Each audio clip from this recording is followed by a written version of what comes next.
এটা হচ্ছে কিসের বীজ? ছোলার বীজ। এই ছোলার বীজের এই যে অংশটা উপরের ত্বক হয়েছে, এটাকে কি বলা হয়? বীজোত্বক। ঠিক আছে।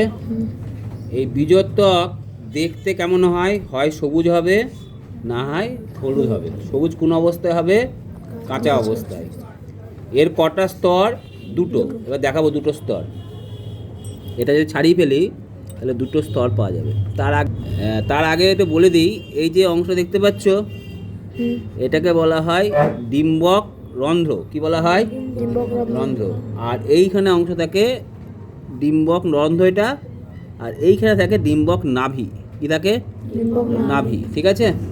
ডিম্বক রন্ধ্র কোনটা? এই ডিম্বক রন্ধ্র থেকেই আমার কি বেরো হবে? এইখান থেকে সাদা অংশ, সাদা দেখতে পাচ্ছিস, এইটা হচ্ছে ভ্রূণ মূল বেরোচ্ছে। ডিম্বক রন্ধ্র থেকে কি বেরোচ্ছে? মূল। বোঝা গেছে? ডিম্বক রন্ধ্র থেকে কি বেরোচ্ছে? ভ্রূণ মূল। এইটা ভ্রূণ মূলটা ভালো বোঝা যাচ্ছে, দেখতে পাচ্ছ? এবার দেখো এর দুটো স্তর, একটা এই ভিতরের স্তর তাকে বলা হয় অন্তঃস্তক, আর এই বাইরে যে ত্বক থাকে তাকে বলা হয় বহিঃস্তক। ঠিক আছে। আর এই যে অংশটা, এই ভেতরের অংশটা দেখতে পাচ্ছিস, এইটাকে বলা হয় অন্তঃবীজ বা ভ্রূণ। এর রংটা কেমন? হলুদ। এবার এর আকৃতি কেমন? এই একটা অর্ধ গোলাকৃতি বলতে পারো, হয়তো অর্ধগোলকের মতো। এর কটা ভাগ?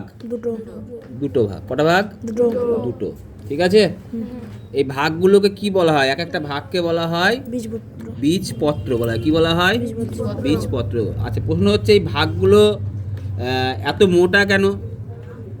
মোটা হচ্ছে এই কারণে এরা ভবিষ্যতের খাদ্য সঞ্চয় করে। কখনকার জন্য? অঙ্কুরোদ্গমের সময় খাদ্য সঞ্চয় করে রাখে, যাতে উদ্ভিদ বড় যখন হবে তখন সেই সমসাময়িক খাবারটা দিতে পারার জন্য। ঠিক আছে, মনে থাকবে।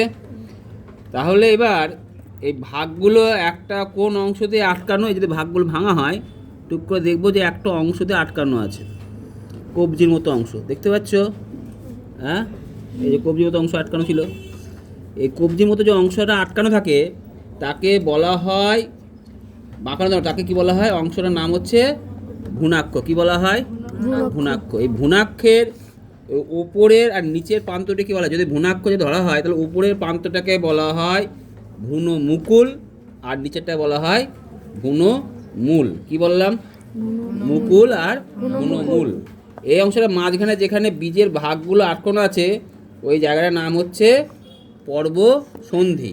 এই পর্বসন্ধি যেটা হয়, উপরে যে পর্বসন্ধি আছে তাকে বলা হয় বীজপত্রাদিকাণ্ড, আর নিচের অংশটার নাম হচ্ছে বীজপত্রাবকাণ্ড। ঠিক আছে, ক্লিয়ার হয়েছে?